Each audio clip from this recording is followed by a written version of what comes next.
गांधी की वजह से भी आया हूँ, कांग्रेस की वजह से भी आया हूँ, अरीबा की वजह से। देखिए अरीबा यहाँ से चुनाव जीतेंगी तभी कांग्रेस को मजबूती मिलेगी और राहुल गांधी भी आने वाले वक्त में प्रधानमंत्री बनेंगे इस देश के। ठीक है, इसीलिए कांग्रेस थी, कांग्रेस आज भी होनी ही चाहिए और कांग्रेस ही देश को आगे बढ़ाएगी, अदरवाइज कोई नहीं कर सकता ये सब।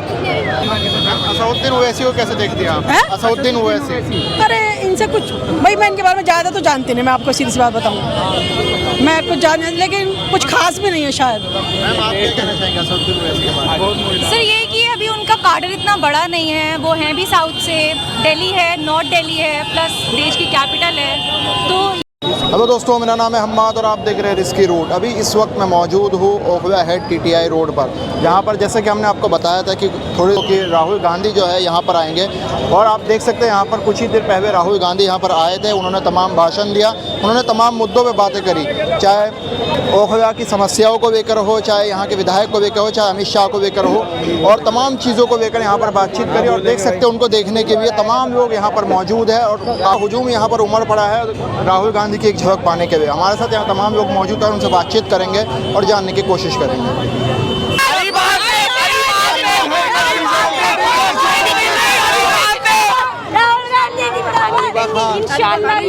राहुल गांधी की वजह से आई थी? नहीं बिल्कुल नहीं, कांग्रेस को चाहते हैं शुरू से ही, कांग्रेस को चाहते हैं अरीबा जीते इस बार इंशाल्लाह।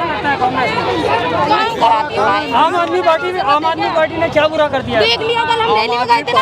आम आदमी पार्टी ने मरकज में ताला लगवा दिया।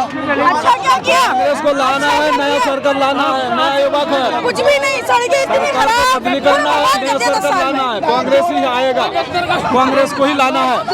ऐसा कांग्रेस लाएंगे, नया पार्टी आएगा, नया सरकार बनेगा, काम करेगा, नया युवक है, पढ़ी लिखी है, ओखला बदलाव चाहता है, ओखला बदलाव। आम आदमी पार्टी का जो झंडा है वो रिफौजी झंडा है। कांग्रेस का झंडा जो है हाँ जी, मैं पहले तो ये कहना चाहूँगी राहुल गांधी यहाँ पे आए, ठीक है, हमें बहुत खुशी हुई यहाँ पर कि वो यहाँ पर आए। और इस टाइम जो है वक्त की ज़रूरत जो है वो सिर्फ और सिर्फ राहुल गांधी है। सिर्फ भारतीय जनता पार्टी ने कुछ नहीं किया है, सिर्फ नफरत की राजनीति की है, इसके अलावा कुछ भी नहीं किया है। भाई भाई को आपस में लड़ा दिया, ठीक है, सब देश का सब कुछ बेच के अडानी अंबानी को दे दिया। राहुल गांधी इस वक्त की ज़रूरत है। अगर राहुल गांधी को इस वक्त वोट नहीं दिया गया तो लोग, जनता जो है ना, जिंदगी भर पछताएगी। आप याद रखिएगा ये बात। एमआईएम को कैसे देख रही है आप? नहीं, एमआईएम है वो अलग है, लेकिन वो यहाँ पे नहीं है इस टाइम, नई वक्त की जरूरत वो नहीं है। जी बताइए। राहुल गांधी को इतना सपोर्ट कर रहे हैं? हाँ जी, हाँ जी। फिर लोकसभा इलेक्शन में जब पीएम का इलेक्शन था जी, तो क्यों राहुल गांधी पीछे रह गए? क्यों कांग्रेस पार्टी? देखिए ये तो आपको भी पता है और सब लोग जानते हैं, ये सब चीजें होती है, सबको पता है, ठीक है। ये क्या हो रहा है, सिस्टम पूरा हैक हो चुका है। तो अब किसी को जो है ना ईवीएम पे भी भरोसा नहीं है भैया। बैलेट पेपर हर किसी की डिमांड है, क्यों नहीं आता बैलेट पेपर? बैलेट पेपर आना चाहिए, बैलेट पेपर नहीं लेके आते, आना चाहिए। प्रधानमंत्री किसे देखना चाहती हैं? राहुल गांधी ही है सब कुछ जो भी है इस टाइम। वो हकीकत में एक अच्छा इंसान है, नेक दिल इंसान है, ठीक है। एक बार उनको भी मौका देना चाहिए। भाईचारे की बात करता है। नहीं, केजरीवाल है, देखिए सुनिए, केजरीवाल ने, आप जाइए देखिए, रोड भी नहीं बना हुआ है। आप जाइए, चलिए आगे, अगर देखना चाहते हैं मैं चलती हूँ आपके साथ। रोड भी नहीं बना हुआ है, ठीक है, ना पानी है, ठीक से कोई फैसिलिटी ओखला में दी नहीं है, ठीक है। इसीलिए कांग्रेस थी, कांग्रेस आज भी होनी ही चाहिए और कांग्रेस ही देश को आगे बढ़ाएगी, अदरवाइज कोई नहीं कर सकता ये सब। जी बहुत जी, आज यहाँ राहुल गांधी की वजह से आए, कांग्रेस या अरीबा की वजह से आए? देखिए मैं राहुल गांधी की वजह से भी आया हूँ, कांग्रेस की वजह से भी आया हूँ, अरीबा की वजह से। देखिए अरीबा यहाँ से चुनाव जीतेंगी तभी कांग्रेस को मजबूती मिलेगी और राहुल गांधी भी आने वाले वक्त में प्रधानमंत्री बनेंगे इस देश के। तो इसी लिहाज से मैं तीनों के समर्थन की वजह से आऊँ। और आपने अगर देखो किस तरीके से भीड़ यहाँ से पूरे मजमे में लगी हुई थी, और भी यहाँ पे तमाम लीडर्स आए, ओवैसी और तमाम ऐसे लीडर्स आए, उनमें भी थी भीड़ थी। लेकिन अगर इस मजमे को देखेंगे ना, उससे 10 गुना ज़्यादा यहाँ पे भीड़ लगी हुई है। और अवाम जो है ओखला की, उसने ये तय कर लिया है कि इस बार काम के नाम पे वोट देंगे, राहुल गांधी के नाम पे वोट देंगे, अरीबा आसिफ खान के नाम पे वोट दिया जाएगा। तो हो सकता है भीड़ जो है वो राहुल गांधी को देखने आए हो, अब वोट में कन्वर्ट ना कर पाएंगे फिर अगर आखिर में। देखिए हो सकता है ऐसा है लेकिन एक चीज़ समझ लीजिए आप, वो 10% वोट ऐसे लोग होंगे जो सिर्फ राहुल गांधी को देखने आए। और आपको एक चीज़ मैं बता दूं, जो पीछे खड़ी कतार में लोग खड़े थे, उन्हें राहुल गांधी शायद दिख भी ना रहे हो, क्योंकि मैं भी सबसे पीछे खड़ा था। तो वो देखने तो नहीं आए होंगे ना, तो खास तौर से वो वोट देने के लिए ही आए होंगे। इसको समझने की ज़रूरत है। अगर देखना ही होगा तो लाइव भी राहुल गांधी के पेज और तमाम पेजों पर चल रहा होगा, हम लाइव भी देख लेंगे। तो मतलब ये है यहाँ पे कि सब लोग जो आए हैं वो ये दिखाने आए कि ओखला की आवाम ने इस चीज़ को तय कर लिया है कि इस बार कांग्रेस को ही वोट देंगे अरीबा आसिफ को। क्योंकि 10 साल पहले जो शीला दीक्षित जी की दिल्ली थी उसको लोग याद कर रहे हैं, और केजरीवाल जी की गड्ढों वाली दिल्ली उसको भी लोग याद कर रहे हैं। उन दोनों को जब मैच कर रहे हैं तो उसमें एक चीज़ क्लियर हो रही है कि शीला दीक्षित जी की जो दिल्ली थी वही दी बेस थी, अदरवाइज कुछ नहीं। बहुत बहुत शुक्रिया। दिल्ली में तो और क्या होने वाला है? दिल्ली में सर अभी सेंटिमेंट तो थोड़ा मिक्स्ड ही है अभी, तो देखें क्या होता है। अभी जब तक रिजल्ट नहीं आते तब तक कुछ नहीं कहा जा सकता। लेकिन ये है कि हाँ, लोगों को बदलाव तो चाहिए। लोग ये सोचते हैं कि हाँ, मतलब जो काम अभी 10 साल में नहीं हो पाए वो अब हों, लेकिन इसका मतलब ज़रूरी तो नहीं कि सरकार बदली जाए। इसीलिए सेंटिमेंट्स थोड़े से मिक्स्ड है जी। कहीं ना कहीं MIM भी यहाँ पर आ गई है जो नुकसान पहुँचा सकती है काफ़ी।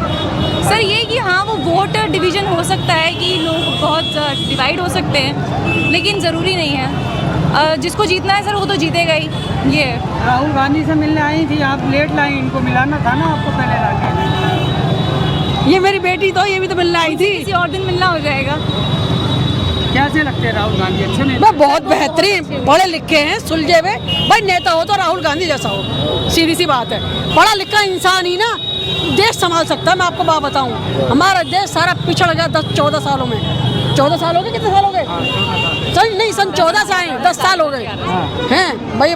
कुछ नहीं रखा इस देश में। अब सच में बदलाव लाओ, बदलाव सब। हम केजरीवाल को आप कैसे देखती है, मैम बताइए? सही है वो यार, वो इंसान बीजेपी सरकार से तो बहुत बढ़िया है केजरीवाल। हाँ, केजरीवाल जो है कम से कम उन्होंने पढ़ाई वढ़ाई के लिए तो सब कुछ रखा है बेचारे ने, है उसको और जेल में डाल दिया। मतलब दो ही नेता को अच्छा मानती हैं, राहुल गांधी और केजरीवाल। हाँ जी, हाँ जी, हाँ जी। असदुद्दीन ओवैसी को कैसे देखती हैं आप? असदुद्दीन ओवैसी। अरे इनसे कुछ, भाई मैं इनके बारे में ज़्यादा तो जानती नहीं। मैं आपको सीधी सी बात बताऊँ, मैं कुछ जान, लेकिन कुछ खास भी नहीं है शायद। मैम आप क्या कहना चाहेंगे असदुद्दीन ओवैसी के बारे में? सर ये कि अभी उनका कार्डर इतना बड़ा नहीं है, वो हैं भी साउथ से, दिल्ली है, नॉर्थ दिल्ली है, प्लस देश की कैपिटल है। तो यहाँ पे तो बहुत ज़्यादा मिक्स्ड वो लोग रहते हैं, मतलब यहाँ पे तो पूरे नॉर्थ से लोग रहते हैं, इसीलिए उनके लिए बहुत मुश्किल होगा यहाँ पे अभी अपनी जगह बनाना। और इसलिए वो कोशिश कर रहे हैं लगातार, लेकिन अब देखें क्या होता है उनका।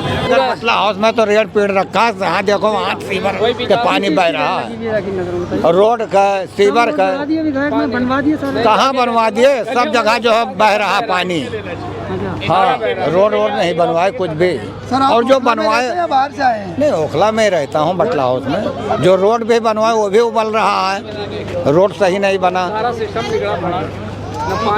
कर देगी अगर आ गई नहीं, कांग्रेस आसिफ भाई तो ठीक काम किए थे, वही तो सीवर चल रहा, जो उनका बना हुआ सीवर था वो पहले का वो अच्छा खासा चल रहा है।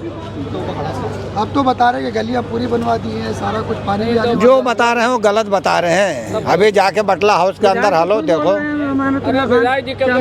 तो वो तो बोले यही। ये तो गली में आके सर्वे करें, पब्लिक के जनता के सामने खड़ा होकर बताएं कि ये गली हमने बना दी, और वो गली अगर सही हो। सरकार के जो है हमारे, उन्होंने कोई काम नहीं करके दिखाया है। क्या काम चाहते हैं आप सरकार से? क्या जो सिविल लाइन होनी चाहिए, पानी की सुविधा होनी चाहिए, ठीक है। बिजली यूनिट जो उन्होंने फ्री कर रखी थी, कोई यूनिट फ्री नहीं है, ठीक है। सब उन्होंने सब निकाल लिया है पब्लिक से। जितना फ्री करा ना उससे ज़्यादा तो उन्होंने दुगना बिल दिया है, उतना दुगना बिल दिया है उन्होंने। कमर्शियल बहुत महंगा हो गया ना, सब चीज़ मीठा पानी आ गया क्या कहीं? कोई पानी नहीं आया है। अभी आप दिल्ली में कई इलाके ले लो, मदनपुर खादर हो गया, बहुत जैतपुर हो गया। राहुल गांधी जी आए, राहुल गांधी जी हमारे पहले भी थे देखो, और इस बारी वही आने चाहिए। हम चाहते हैं वही आए, क्योंकि वही इस बारी जो सरकार है जो काम करेगी वो हमारे राहुल गांधी जी की ही सरकार ही कर सकती है। आएगा ना धीरे धीरे, धीरे धीरे क्या, बहुत देर से काम करते हुए रह रहे हैं। 6 महीने दीजिए ना और विधायक को। 6 महीने किस चीज़ के लिए दें? काम जब भी तो कराएंगे। अभी जाके तो 5 साल में जाके 40 फुट का रोड बना है, कई जगह तो खोद दिए गए हैं, जहाँ रोड बने थे वहाँ खोद दिए गए। इलेक्शन आते ही इनके रोड खुद जाते हैं। और MI वाले तो MIM से क्या कहना चाहिए? AMI को तो सपोर्ट नहीं करेंगे, क्योंकि क्यों? कांग्रेस समर्थन है जी। बोलिए बोलिए आगे आगे जी सर बताइए। मैं वोट दूंगा सिर्फ राहुल गांधी को। क्या रीजन क्या है उसका? रीजन यही है कि वो एक गुड लीडर है। अरीबा खान को जाहिर सी बात है उससे जो भी खड़ा होगा उसको वोट दिया जाएगा। रीजन क्या है सर? रीजन यही है कि वो देश में हिंदू मुस्लिम की बातें नहीं करता है, कॉम्युनल बात करता है, रेगुलर अच्छा स्पीच देता है और हर केजरीवाल भी नहीं करते। भाई सब एक दूसरे के लिए सब बात करता है, सब हिंदू मुस्लिम सब करता रहता है, उल्टा पुल्टा काम करता रहता है। बेहतर है कि राहुल गांधी को वोट दिया जाए। राहुल गांधी का हर चीज़ अच्छा है, क्या बोलिए क्या, सबने पहले स्कूल कॉलेज सब उसी ने दिया हुआ है, रोड सब उसी ने किया हुआ है, यूनिवर्सिटी वगैरह सब उसी का बनाया हुआ है, तो इससे बेहतर कोई लीडर है ही नहीं। आप देखिए केजरीवाल जी ने लंबे भाषण किए। पहले ओखला इंडस्ट्रियल सेंटर हुआ करता था, यहां पे छोटे बिजनेसेस होते थे, इंडस्ट्री होती थी, कहां गई? कहां गई? मोदी खा गया और केजरीवाल ने खत्म कर दिया। नोटबंदी की नरेंद्र मोदी ने, गलत जीएसटी लागू की, क्यों? ओखला को खत्म करने के लिए, छोटे व्यापारियों को खत्म करने के लिए, स्मॉल और मीडियम बिजनेस वालों को खत्म करने के लिए और अदानी अंबानी जैसे अरबपतियों के लिए रास्ता खोलने के लिए। हम अदानी और अंबानी वाला हिंदुस्तान नहीं चाहते हैं, हम हिंदुस्तान चाहते हैं भाईचारे का, एकता का, और हम चाहते हैं कि हर एक व्यक्ति इस देश में सपना देख पाए। इसीलिए जहां भी हमारी सरकार बनती है, हम गरीबों के लिए काम करते हैं, हम एकता के लिए काम करते हैं, हम भाईचारे के लिए काम करते हैं, और वही हम दिल्ली में करना चाहते हैं। आपने केजरीवाल जी के 10 साल देख लिए, उससे पहले आपको याद है शीला जी ने किस प्रकार से यहां पे काम किया था, इंफ्रास्ट्रक्चर बनाया था, पूरी दिल्ली को बदल दिया था। ये केजरीवाल लंबे लंबे भाषण करते हैं, भ्रष्टाचार करते हैं, मगर काम दिल्ली की जनता के लिए नहीं करते हैं। मैं आपसे पूछता हूं, केजरीवाल जी ने पोल्यूशन के बारे में क्या किया, मुझे बताओ। बीमारी फैल रही है, दमा फैल रहा है, एस्मा फैल रहा है, कैंसर फैल रहा है, लंबे लंबे भाषण हो गए, मगर पोल्यूशन के लिए आपके चीफ मिनिस्टर ने, केजरीवाल जी ने क्या किया है? रोजगार के लिए मुझे बता दो, सबसे ज्यादा बेरोजगारी हिंदुस्तान में आज है 50 साल में। ओखला में इंडस्ट्रियल सेंटर था, मैन्युफैक्चरिंग के लिए, छोटे बिजनेसेस के लिए, ओखला के लिए आपके चीफ मिनिस्टर ने क्या किया? रोजगार के लिए क्या किया? महंगाई कम करने के लिए उन्होंने क्या किया? कुछ नहीं किया, सिर्फ भाषण करते हैं। और मैंने सुना कि अपने बारे में कह रहे हैं कि मैं ईमानदार हूं, मतलब अपने आप को सर्टिफिकेट दे रहे हैं, जनता से नहीं पूछ रहे कि भैया मैं ईमानदार हूं, हाँ या ना। अपने आप को सर्टिफिकेट देने की मैं ईमानदार हूं। अपने आप को सर्टिफिकेट किसको देने की जरूरत होती है? जो बेईमान होता है वही अपने आप को सर्टिफिकेट देता है। ईमानदार आदमी अपने आप को सर्टिफिकेट नहीं देता है, ईमानदार आदमी को जनता सर्टिफिकेट देती है। और बोलने की जरूरत नहीं होती कि मैं ईमानदार हूं, मैं ईमानदार हूं, कोई जरूरत नहीं होती है। जनता जानती है कौन ईमानदार है, कौन ईमानदार नहीं है। आप आए थे, आपने कहा था कि आप ईमानदारी की राजनीति करेंगे, आपने ईमानदारी की राजनीति नहीं की, आपने लिकर स्कैम किया है। दिल्ली में सबसे बड़ा लिकर स्कैम आपने दिल्ली में किया है, यह सच्चाई है। और अगर आप सचमुच में ईमानदारी की बात करना चाहते हैं तो आप दिल्ली की जनता से पूछो, भाषण में, ऐसे भाषण में जाके पूछो, सर्टिफिकेट उनसे मांगो। आपको अपने आप को सर्टिफिकेट देने की कोई जरूरत नहीं। भाई और बहनों, एक बात मैंने पार्लियामेंट में की, हिंदुस्तान में 50% पिछड़ा वर्ग है, 15% माइनॉरिटी है, उसमें मुसलमान हैं, ईसाई हैं, सिख भाई हैं, 8% आदिवासी, 15% दलित। और मैंने सवाल पूछा, पार्लियामेंट में पूछा कि हिंदुस्तान की बड़ी बड़ी कंपनियों में, हिंदुस्तान की संस्थाओं में पिछड़े लोग, दलित, आदिवासी, माइनॉरिटी के कितने लोग दिखते हैं?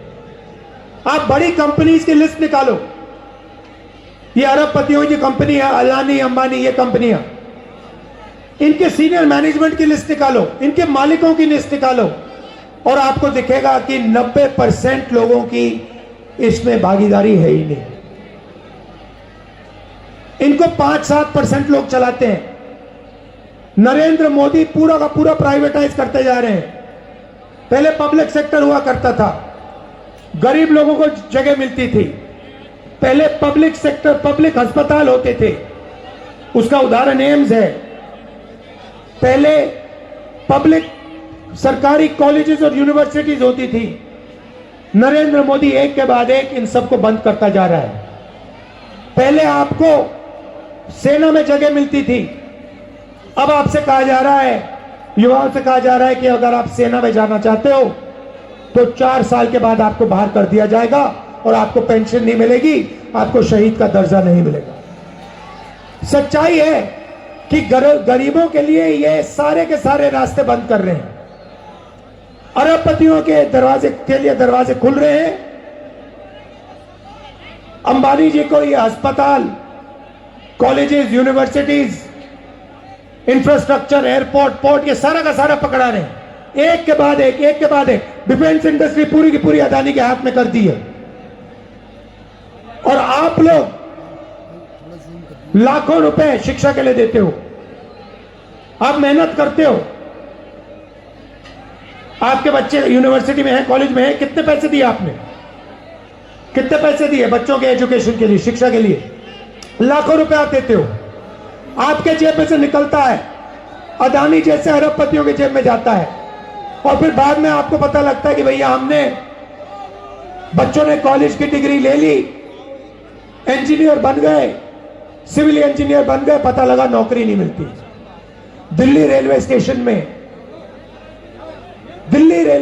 में एक इंजीनियर मुझे कहता है, लाल शर्ट पहनी हुई थी उसने, कुली का काम कर रहा था, और उसने मुझे कहा, राहुल जी मैं सिविल इंजीनियर हूं, सिविल इंजीनियरिंग की डिग्री है, लाखों रुपए मेरे पिता ने दिए हैं मेरी शिक्षा के लिए, और आज मैं कुली का काम कर रहा हूं। यही भविष्य है हिंदुस्तान के गरीब लोगों का। आप लोग मजदूरी कर सकते हो, आप लोग कुली का काम कर सकते हो, मगर आप लोग बड़ा बिजनेस नहीं चला सकते हो। आपके लिए सारे के सारे दरवाजे नरेंद्र मोदी जी ने और केजरीवाल जैसे नेताओं ने बंद कर रखे हैं। कांग्रेस पार्टी हमेशा गरीबों के लिए काम करती है। आप हमारे किसी भी स्टेट में देख लो, किसानों का हम कर्जा माफ करते हैं। कर्नाटक में महिलाओं को, तेलंगाना में महिलाओं को फ्री का बस टिकट देते हैं।